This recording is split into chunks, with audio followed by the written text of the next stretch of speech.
Welcome everybody to this week's podcast. And I am joined by Abi Porter from Hillis and Porter Financial Planning.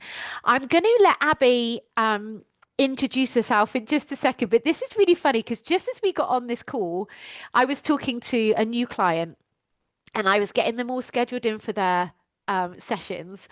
And then I came straight into Abby and I'm like, Abby, I really need a wee. Can you just hold there a minute while I pop for a wee? So I don't really quite feel prepared and calm and grounded uh, because my head's all up in there. So I'm not really sure where our conversation's going to go. But as most of you know that follow me, I don't come into these conversations with a plan.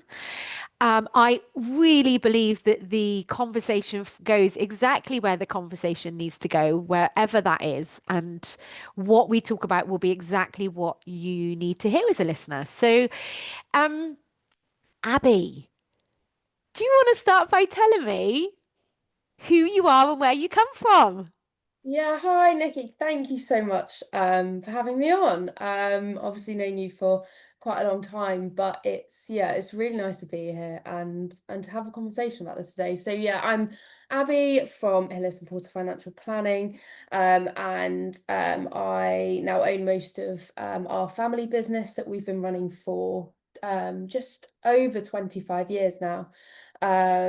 Stepfather started the business 25 years ago, and we love working with families, business owners, individuals, and really like what's always been at the core is just helping people. But I think, like, as you know, my background's was in teaching, and that was my first career, and I'm so passionate about kind of getting the message out there and that financial education and people understanding money, why they have certain approaches to money, and just really educating in that space as well, because it's just something that we were never taught at school, and I love having these conversations. So yeah, thank you for having me.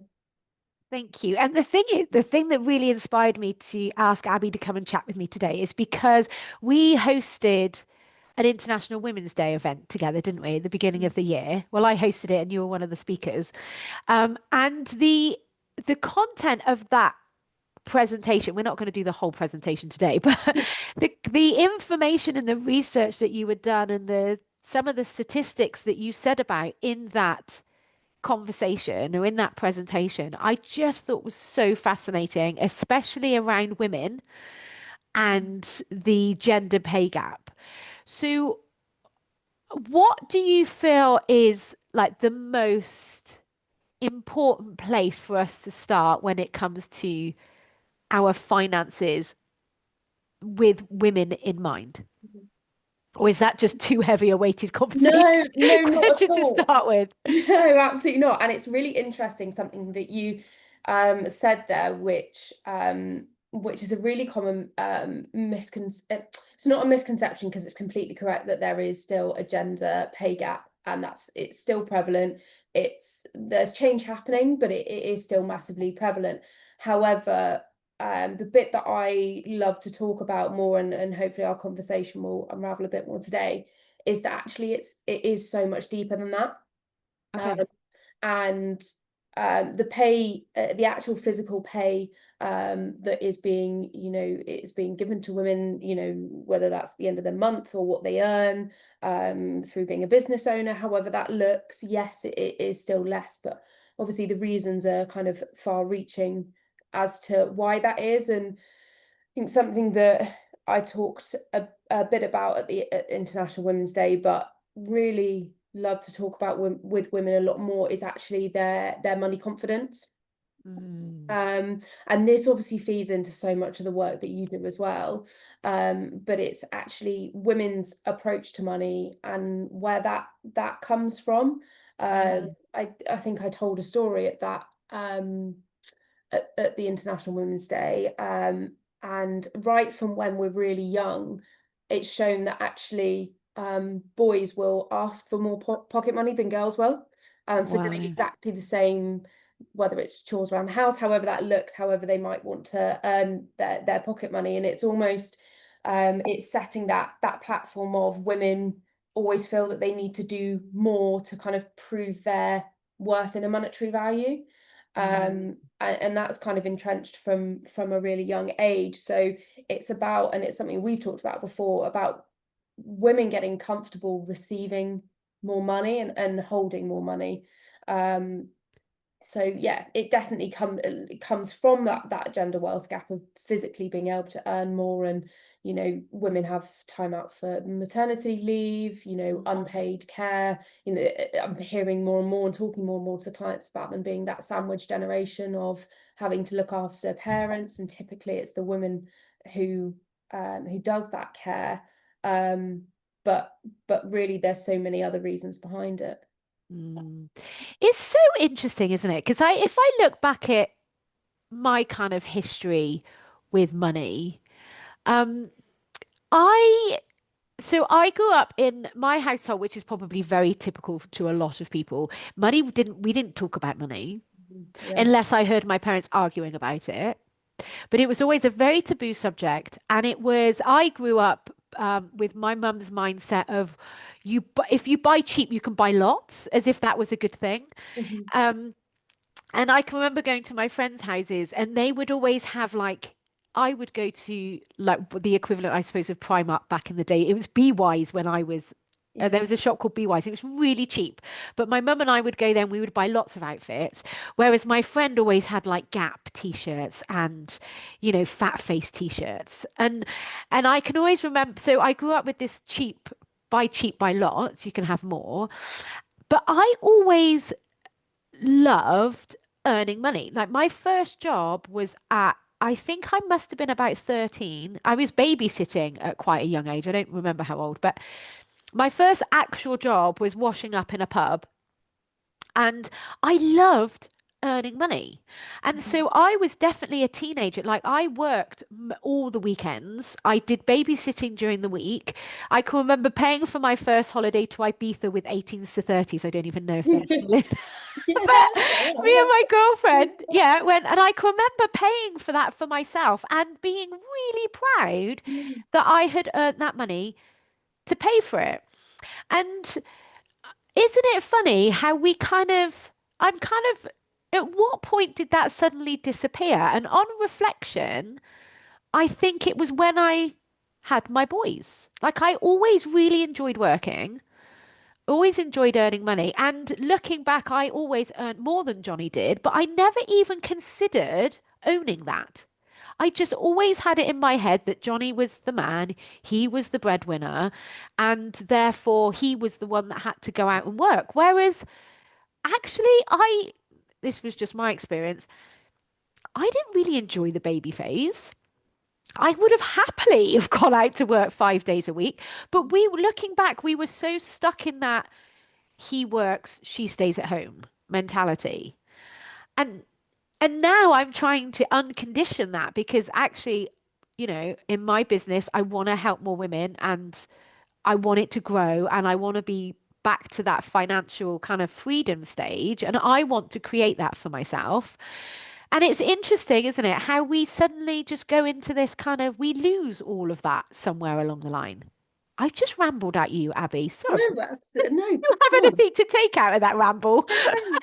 No, but it is, and it's like we obviously become conditioned with the environment that we see growing up. I was slightly different growing up from the age of I think I was about 3 months old.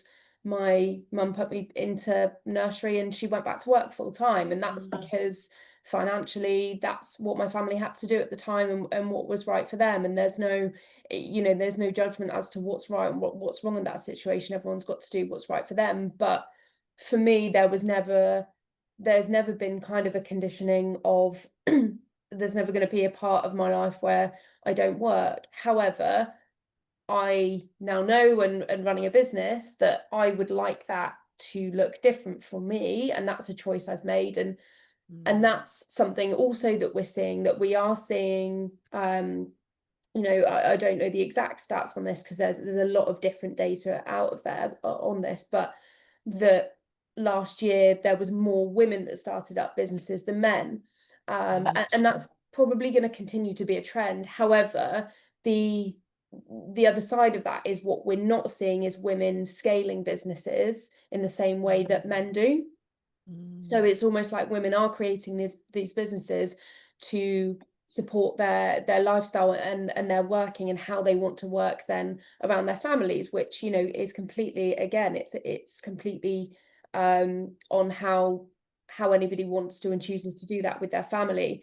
But one thing it is doing is, because they're then not choosing to necessarily scale it, and then therefore the other side make the sort of money that potentially men are, that is contributing then to that gender wealth gap by, you know, they're therefore not able to pay as much into their pensions or not investing as much. And that's where we're then still seeing this gap. So it's not that women are necessarily not still working or going back to work, but it does have to look, you know, look different. Although I would say, and what we're seeing again more and more, which is, it was brilliant, is companies supporting men in their paternity leave is still not where it needs to be.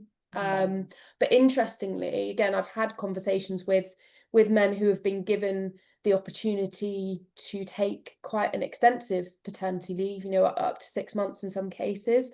But have actually chosen to go back to work earlier, because there's a fear there of not getting, you know, not getting a promotion, or, you know, not being able to go for that job that's open, which, you know, obviously they should be able to, but there's that kind of ingrained fear. And you think women have dealt with that for years upon years upon years, and it's quite interesting that men are now being put into that situation where they do have a choice of, you can take that time off, and actually, you know, that career piece is in their heads as well. Again, Yeah. you know, it's not right or wrong, but it's very interesting then you see the choices that are being made with that.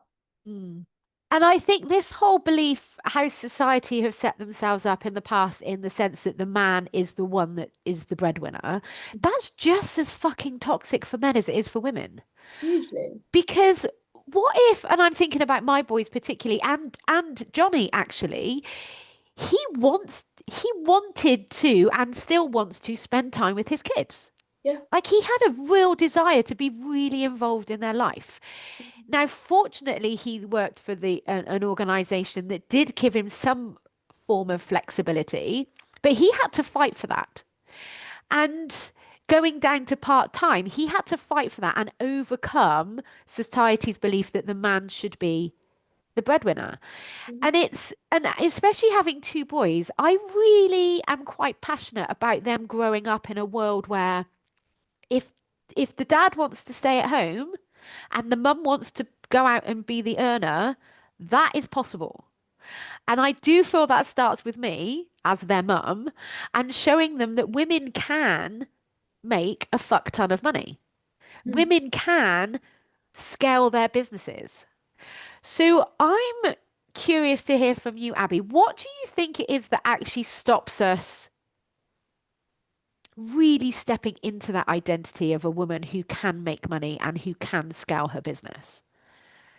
Yeah, do you know what? I think part of it is the ceilings that we place on ourselves, and like going back to the start where I said about sometimes it's earning, feeling like you have to prove your worth.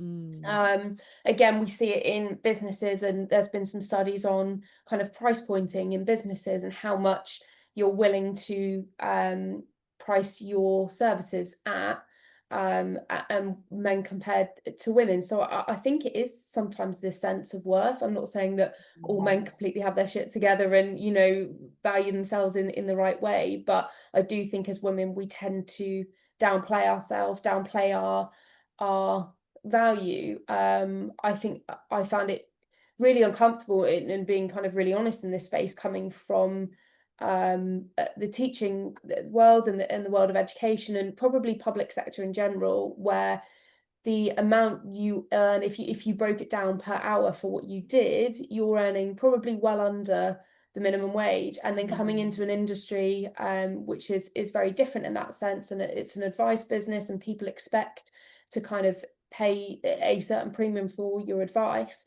I did find that uncomfortable to start with, and now I am more comfortable in that space because I know I add value to what people do, and I know I'm very much worth, what somebody pays for that. But it took quite a long time to move from that space, and I think Mm. that was definitely coming from a profession where in a monetary value you are very much undervalued, and that's, those sectors absolutely need to be kind of looked at, and that's kind of a different conversation. But it was a very hard mindset switch, and I think a lot of women do feel uncomfortable with that, and Mm. possibly it's also a cultural thing that we have in the UK, and that's probably reflected more in women than men. But also, if you go out to the States, they talk about and they shout about money all the time. They shout about their success. I think I gave the example of, like, Elon Musk wouldn't have sat there when he made, his first million, and gone, oh yeah, I did quite well today. He would have been out there shouting Yeah. about it, and we don't do that. We don't do that in our businesses. We don't do it if we're, employed, and, we get a promotion and it's a pay rise and all those sorts of things. We can be a little bit more, and we probably are a bit more conservative about that. And that Mm. kind of feeds into that whole narrative that then we go, oh, we don't really talk about money. Even as my family, who have been in the financial services industry kind of their whole life, my mum and my stepdad, and even around the dinner table when we were younger, we didn't really talk about money. Now we Yes. do, and it's a really open conversation. And I think maybe that's a generation thing with me, because I've really pushed for those conversations, Mm. not as it doesn't need to be how much do we have as a family. It's let's have an educational conversation about it, and Mm. how I can, help my sister, and all those sorts of things, and start to educate other people. Yeah. That's so good. Because I think it's worth noting that how old are you, Abby? 31, I think I am. 31, Yeah. and you own your own business, Mm. which is Don't feel just, adult enough to do but that. it's so refreshing, isn't it? To Yeah. actually, like, what a beautiful thing to own.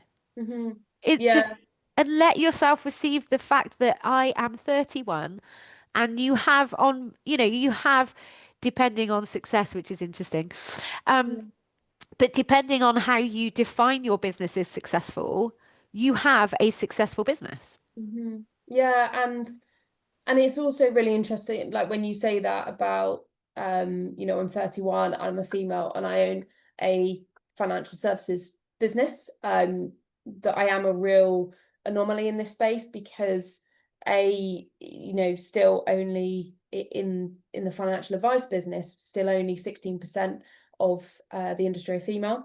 Mm. So as in terms of the actual advising cohort of female, but also it's an aging profession as well, and we do need more people to come into the profession, and to be talking about money, because, and again, this completely feeds into what we're talking about. But your typical financial advisor is a male in their 50s, 60s, and that's then what we associate. It's, what people have always associated their bank manager with, and it's like Mm. how that person is going to look like. We joke and say it's a male, pale, and stale industry, and I'm not knocking those who are doing that job, because there are some fantastic advisors out there who I've got as role models, and they're brilliant at what they do, and I've learned so much. Mm. But as a young woman coming in, or somebody who is wanting advice or wanting to be educated in this space, they need people that they can relate to. Mm.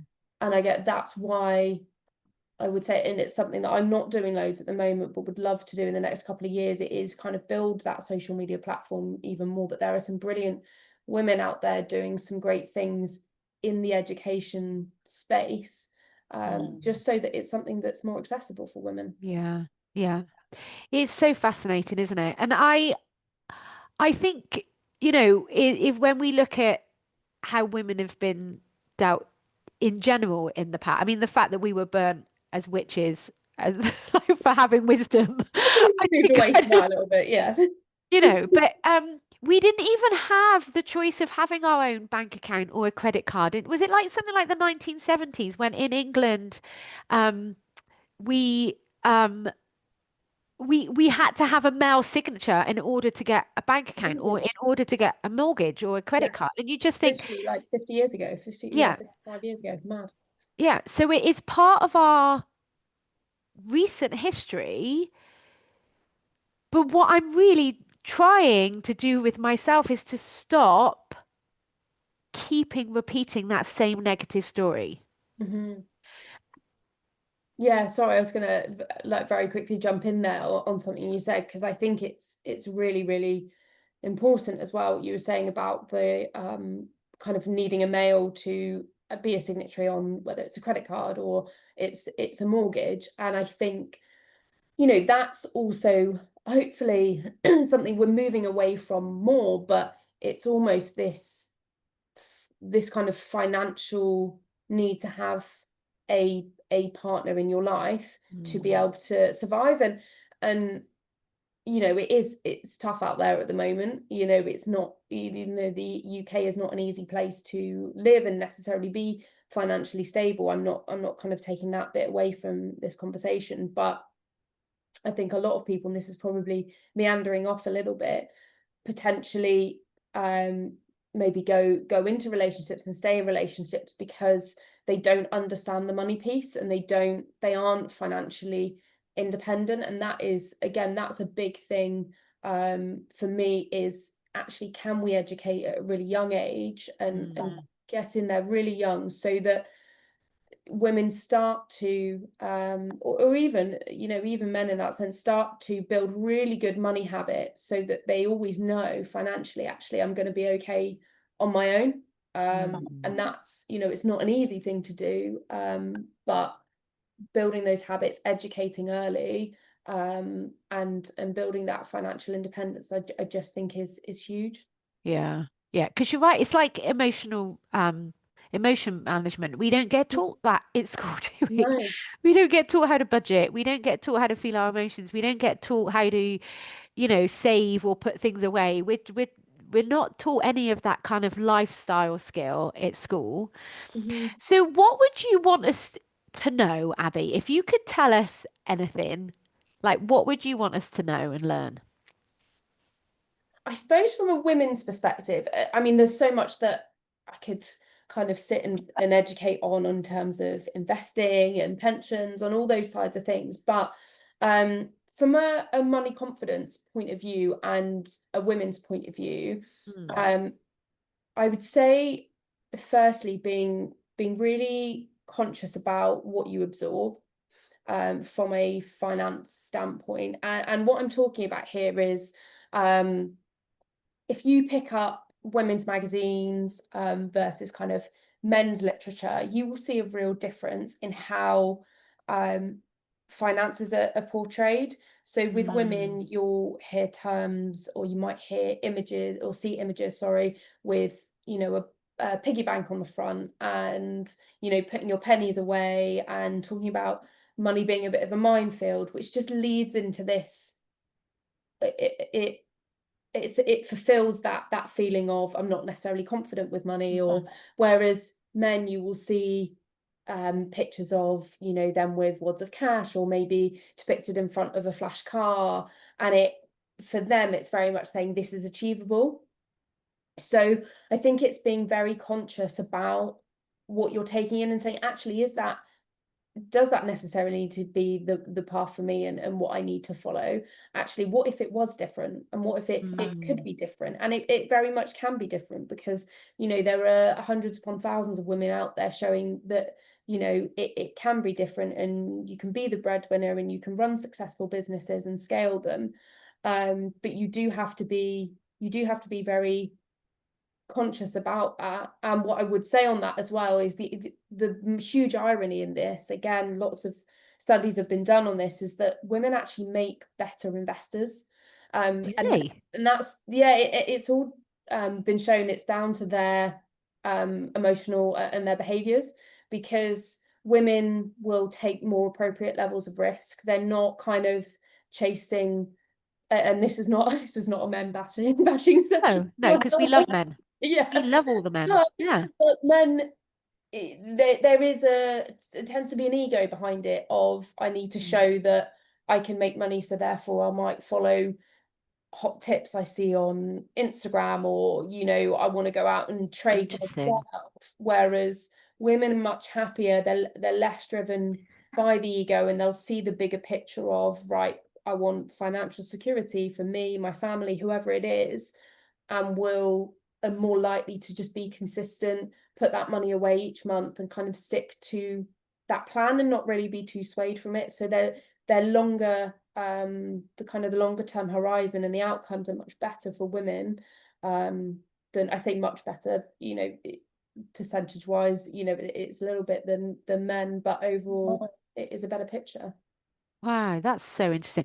And I can remember you saying that at the at your presentation at the International Women's Mm. Day, how women in women's magazines, money will be about budgeting for food and how to save money Mm. on with offers, and yet men Yeah. are like, look at this car, and if you invest money, you'll get this, and it was, and isn't it? It's so fascinating that underlying unconscious message that's coming through to us that if we're not aware of will really affect how we process or will Yeah. affect our relationship with money and what we're then able to receive in.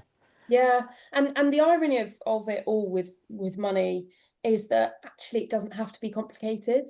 And I think sometimes, and again, especially with women, there's this fear of, I don't understand it, it's complex. And that's why that is like the biggest joy that I take out of what I do. And I guess it does come from my background, but is sitting down and educating people, because I hugely believe that you can't do anything with confidence. You can't make really well-informed decisions for your future unless you really understand what's going on. So I Mm. will take more time and sit with a client who isn't as confident and make sure they understand what is going on with their investment. Where is their pension invested? How much of it is in US markets? How much of it is in Asian markets? And why are we doing that? And really sit down and have a very human, non-jargon conversation. Because when we start to talk about, fixed income assets or high yields or gilts, or if we talk about price earnings ratio, you say those things to people and people will switch off. And Over the head. but especially those that then don't feel confident will sometimes agree to things because they feel, oh, I should know this, and therefore I Yes. should just say yes. And that's Yeah. the thing that really, where my kind of passion really comes in, that no one should ever not know what's going on with their money and why, because ultimately it has impact on their own future. Mm. So for me, women really understanding and being part of that conversation, and when if they use a financial advisor, or even if not, they need to be involved in that conversation, because ultimately it's their money and it's their future, and it's so important. And often once they do understand it and you strip that jargon back, it's so much more simple than people Yeah. really think. It's so fascinating, isn't it? Because as you were talking then, I was just thinking about my own kind of money situation and how and this and I'm not judging Johnny for what I'm about to say, but I'm the one that manages the money in our family. Yeah. And if I were to die tomorrow, Johnny would really struggle to know even what we would need to pay for because everything's on my laptop. I manage everything. I'm the one that goes out and looks for broadband. I'm the one that knows. I don't think Johnny would even know who our gas and Mm. electricity was with. Yeah. Now, that's not a judgment. It's just the way that, and I've enabled that because I just go with it and I manage it and I know what's going on and off I go. Um, but as you were talking, I just had this sudden realization that actually I am quite good at managing money. I've Mm. realized because, we have got here and I'm in a nice house and I hadn't quite appreciated that until you were talking about like knowing where your money is and all of that kind of stuff. Now, do I have money on credit cards? Yes. Am I paying it off? Yes. Do I have any investments? No, I have never explored investing money. I've always had the mindset of, oh, I'll just put it into a bank account. When I've got enough, I'll put a little bit aside. Um, so are you, and I know you cannot give, we're not giving any financial advice here, people. Like if you want Yeah. advice on this, please go and either speak to Abby or speak to a financial advisor. But if like in my head, I'm like, okay, so say I've got like £50 a month. Mhm. Is that better for me to put that into a bank account? Or could it be that there are investments that I could put that money into that would grow big? Like, I don't have any idea about the investment world. So, for someone who is literally just starting, where would they start? Yeah, so it's really interesting everything that you've said there because it's actually not common that not as uncommon as you think that women manage the household finances, but Mm. men tend to know. So in terms of like the day-to-day, week-to-week budgeting, women tend to be more at the forefront of that than men. However, the men tend to understand what's going on with their pensions, what's going on with any investments they hold, and where the majority of the wealth might sit. Um, so in that space, you're not uncommon. You're also not uncommon in the fact that you're a saver. We are, as a nation, we're a nation of savers rather than investors. Mm. And that's one of the reasons, and I'm not getting on to too much of a political conversation Yeah. here, but it's one of the reasons why Rachel Reeves does want to go down the route potentially. Obviously, we don't know with the budget yet. We're recording this pre-budget, we should Yeah. say, of potentially reducing the cash ISA limit because she does want to promote more people investing and therefore more people growing their money over a longer period of time. Interesting. But if people are starting out, I would always start with the start point of what is the money intended for? Because until you understand that and until you know that, you can't make a really informed decision of where it's best placed. Mm. We always talk about saving being kind of and these are ballpark figures, and without, again, it's not advice without having a full conversation with everyone, or anyone. But, if we're talking under 5 years, a rule of thumb is we want to be saving. That's because markets go up and down, and during that period, if it was that you were saving for a house and you decided to invest the money, and we had a year like COVID where we saw a huge dip in markets at that point, then if you needed the money at that point, you'd be in a trickier situation. Mm. Whereas if your money was being put away for 20 years, that's a very different picture because you can withstand those ups and downs. And historically, we know, all the caveats that, we can't guarantee future returns, and investments are likely to go up and down. But over that period of time, historically, we've seen, markets will do much better than cash over that period of time. Interesting. And therefore, if you've got the time horizon to withstand that, money is always going to be better off invested over that period of time. Yeah. That's so interesting, isn't it? So And interesting. we always say, when people say with investing, if they are doing it for the longer term, when should I start? When should I think about markets? Markets are down, markets are up. We say the best time to start investing was yesterday. Yeah. Because, and there's so many stats out there where, people take their money out of the markets because they drop.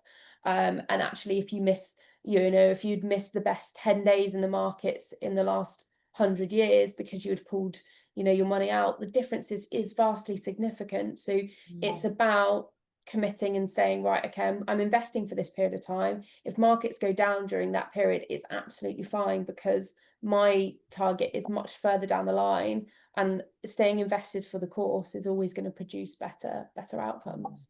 Yeah, that's so interesting.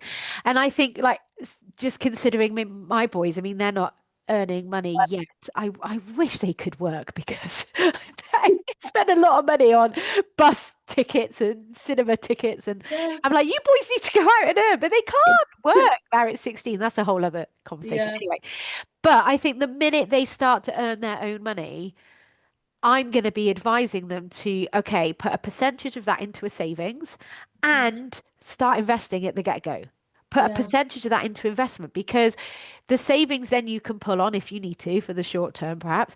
But the Mhm. investment, like if they start at 20, by 40, Oh my goodness, yeah. That the power of that compounding over time, and people don't realize that. If you're again, I'm pulling these figures out, but if you're earning like an average of 7% a year, again, caveat, that's not guaranteed. You can see how yeah, regulated my industry is. yeah, yeah, Over that period of time compared to cash, it really is phenomenal when you actually look at the difference of just that compounding year on year on year. It is that snowball effect. But again, and it's why I'm really passionate about the education space, is those kind of young adults and those children need to understand actually the basics of investing and why you would invest, and how it just being accessible. yeah, Where would I even start? Like you said, that they're really, really important. yeah, so important. Abby, is there anything else? Because I know you had a bit more planning than I did. That's fine. Was there anything else on your little list that you felt was relevant to talk about? No, I think, as I said earlier, it's about, from a women's perspective, and that confidence piece behind money. It's Mm. about educating yourself. There are so much, or there is so much available out there. um I would always caveat with social media, like check where your sources are coming from, and who's giving that advice. Is it somebody that's, you know you're going to get very different advice from somebody that's a qualified accountant or a qualified regulated financial planner, to somebody who is picked up trading as a hobby. It's very different, and kind of check what you're picking up online. But like I said before, it's educating, it's involving yourself in the conversation, being very mindful of the language you use, and what you absorb, and question that. Like, it's fine to question that. It doesn't mean you need to not read it. I think I was in the shop yesterday, and we were just talking about it. The thing, it was a women, I think it was, I don't want to quote the magazine now in case I've got it wrong, but it said like how to budget sensibly for Christmas or something like that. And it's, yes, those things are good to do, but it it's making sure that money mindset doesn't come from a scarcity place and a lack place. It's Mm. actually saying, yeah, I will be sensible over the Christmas period, but not because I'm so worried that I'm never going to earn any money again. It's Yeah. because I want to be sensible, and I want to spend my money on other things or put it in other places. Yeah. So I'd say that, and definitely like be proud and celebrate it. There's a quote that I love, and I think I did use this on the International Women's Day, but it comes from a woman called Christine. I think her surname is Lagarde. She's the president of the European Central Bank, and she quoted a couple of years ago, and she said, "When women do better, economies do better." Mm. And from somebody in that position, and that standpoint, it just shows actually, if we can really start to make a shift in this space, and really start to close that wealth gap, and a lot of it comes from the confidence, then actually we're going to make real strides. Mm. Yeah. And I really love the idea. And this isn't just men and women debate. This is more a love debate for me, as in the more people, like heart-centered, loving people make money, the more love will go out into the world. Because there's this mindset, sometimes we could probably do a whole podcast just on this, Abby, to be honest, but um money's evil. And I'm like, money's not evil. The person using money is evil. So if we had more people with love using money, there'd be more love in the world. It's like Exactly. the internet. The internet's not evil, but the person using the internet can use it for good or use it for bad. Money's Yeah, it's about exactly the choice, isn't same. it? Hmm. Yeah. Yeah, it's So how you choose to use it. yeah, exactly. And I do feel like the world needs more love right now Yeah. rather than Oh my anything goodness. else, which is why it's so important, I think, for more, heartfelt, love-centered people to create more wealth for themselves ultimately. Absolutely, absolutely. And it's it's just having more open conversations about it as Yeah. well. It's not being worried about talking about it. Yeah. I love that so much. So thank you so much for joining me today, Abby. I really enjoyed our conversation. I will put Abby's links to connect with her on all her socials and everything in the show notes. But do you want to just tell us like where we can find you the easiest? Where do you generally hang out on socials? Yeah, LinkedIn. Yeah, you'll just find me as Abi Porter on LinkedIn. I do bits and pieces on Instagram as Abby the financial planner, so you find me on there. But yeah, please reach out. I would love to just have general conversations about money. I love talking about it, and from the standpoint of education, I love educating people, children, whoever about it. Yeah, brilliant. So if you're listening to this and you've got kids in school or you're connected with a school in any way, shape, or form, especially in the sort of the more the southwest of England, although if they're going to pay your expenses, I'm sure you would travel abroad. Like, yeah, I'll Yeah, go yeah, to yeah. Worldwide, yeah. yeah, yeah. Yeah, then please consider Abby for education because I do think it's and you can't my understanding is please tell me if I'm wrong. You can't actually charge for that education, can you? Because under the No, we don't. It's something that as a responsible business we love to do and go in and educate. Does mean that I can't spend every day of my life doing it, yeah, unfortunately, but it is something I'm really passionate about, and where I can, I absolutely love to get into schools and have those conversations, not just with children but teachers as well, because more and more it's being, thankfully there is an awareness that it needs to come into the curriculum, but mm, teachers themselves therefore need to be educated in that space too, because yeah, they've never been taught about it. So yeah, would love to work with more schools and teachers and children. brilliant. Thank you so much for coming and talking to me today. It's been an absolute pleasure. No, thank you so much, Nikki. I've absolutely loved it. It's been great. Good. And we'll see each other in a couple of weeks anyway, because we'll be at the network Christmas party together. But for Amazing. everybody else, I'll talk to you next week. Bye. My stop. Hang on. I can't find my stop recording. Where's my stop recording button? I always record. There it is. Bye, everybody.